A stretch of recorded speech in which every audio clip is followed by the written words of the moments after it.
عسلامة، مرحبا بكم، شحوالكم؟ لاباس عليكم؟ اموركم باهية؟ صحتكم لاباس؟ اموركم كل باهية؟ مرحبا بكم في قناتنا. انا عواطف من تونس وانا سهام من المغرب. كي دايرين؟ لاباس بخير؟ كنتمنى من الله تكونوا بخير وعلى خير وفي صحة جيدة ان شاء الله. هما مريضة شوية صوتهم الرواح شوية.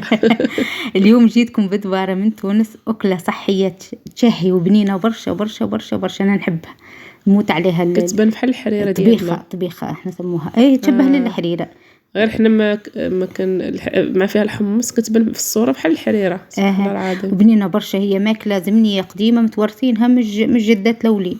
سبحان الله. الناس قبل كانوا ياكلوا كل حاجة صحية، ما ياكلوش المواد الحافظة اللي توا اللي دابا فيها مضر. بالفعل. هذه ماكلة صحية على الاخر. مكوناتها بسيطة ومنافعها كبيرة برشا. المكونات كما تشوفوا: الحمص، العدس، الفول، وشوية حلبة. شوية الحلبة غسلتهم أمي بالباهي في الليل، وتنفخهم في الماء. يباتوا ليل كامل منفخين في الماء. كاملة في الماء. يباتوا ليل كامل منفخين في الماء. ومن الغدوة من الصباح تشعل عليهم، اما تحولهم في معون كبير، طنجرة كبيرة خاطر الحبوب تتضاعف الحجم نتاعها. تشعل عليهم النار وطيبهم نص طياب.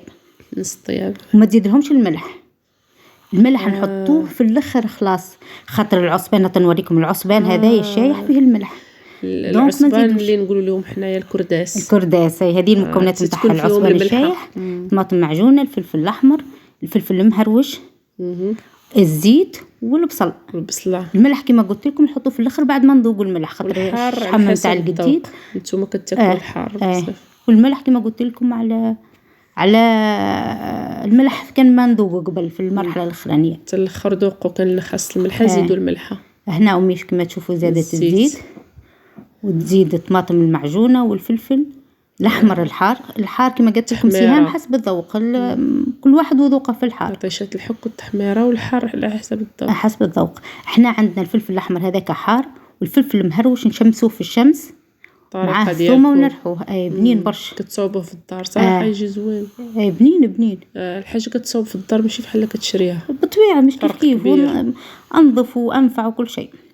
الله يخلي لك الميمه ويحفظ لكم ميمتك ويخلي لكم الناس كلماتكم المتوفين، الله يرحمهم ان شاء الله. جميع المسلمين. هنا وزادت البصل والمرحله الاخرانيه العصبان الشاهي الكرداس. ايوا الكرداس.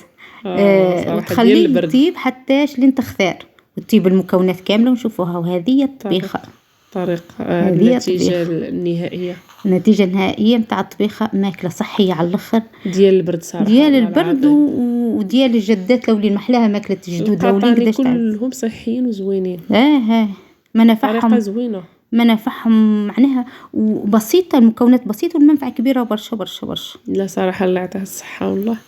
عجبتني زوينه. الكرداس تحضروا حتى انتم سهامه؟ عندنا حنا الكرداس كنقول جديد. الكرداس كنصاوبوه حتى حنايا وكنديروا في الشمس. يتشمس. وحنا اما الفرق بيننا وبينكم، حنا نقلوه في الزيت. احنا نقلوها الجديد نشمسوه بعد ما يشيح ويبس، نقلوه في الزيت زيتونه شويه، مش ما يبطاش برشا. والزيت كيوفا الجديد مغرفه من الزيت هكيه تبنن الماكله على الاخر. احنا صراحه السنين هذه مابقاوش كيديروه، ولكن باقي بعض المناطق كيديروه. احنا في تونس ضروري الجديد. العيد نخصصوا مقدار من العيد للجديد. ان شاء الله يكون عجبكم فيديونا اليوم، وان شاء الله نشوفكم في فيديو واحد اخر. سلامة.